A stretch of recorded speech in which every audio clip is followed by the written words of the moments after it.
কিংবা আমাদের সেই জুলাই বিপ্লবের সেই কঠিন দিনগুলোতে যখন 144 ধারা জারি করা হলো, আমাদেরকে বলা হলো আর কোনোভাবে রাজপথে নামা যাবে না। সেদিন দেশের ছাত্র জনতাকে সাথে নিয়ে আমরা প্রবর্তক মোড়ে সর্বপ্রথম এই কার্যক্রম ভেঙেছিলাম। এর পরবর্তী সময় বিভিন্ন জায়গায় আন্দোলন সংগ্রামের মধ্যে আমাদের অসংখ্য ভাই আহত হয়েছেন, আমাদের অসংখ্য ভাই সেখানে এমন অবস্থা হয়েছেন যে তারা ছাত্র জীবন আর সামনে আগাতে পারবেন না যদি আন্দোলন ব্যর্থ হয়।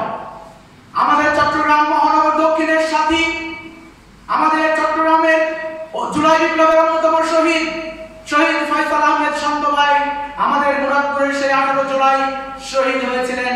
এর মাধ্যমে প্রমাণিত হয় ইসলামী ছাত্র শিবির প্রত্যেকটি জায়গায় আন্দোলন সংগ্রামে সাধারণ শিক্ষার্থীদের সাথে কাঁধে কাঁধ মিলিয়ে আন্দোলন করেছিল।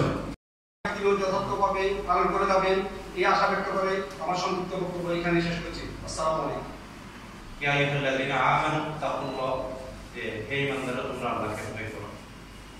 আমরা বেহেশতে একটা আলাদা পুরস্কার থাকবে, তাদের চেহারাকে নূরের আলো আলোকিত করে দেওয়া হবে। এই জন্য আমরা না করা, যার মাধ্যমে একজন মানুষকে মিথ্যা মামলায় জর্জরিত হতে হয়, মিথ্যা মামলার আসামি হতে হয়।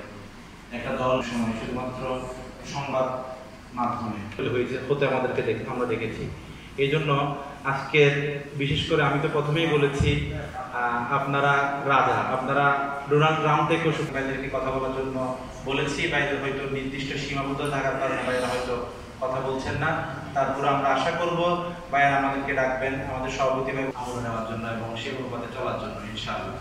এই পর্যায়ে আমাদের সমাপনী বক্তব্য তথা সভাপতির বক্তব্য নিয়ে আসছেন বাংলাদেশ ইসলামী ছাত্র শিবির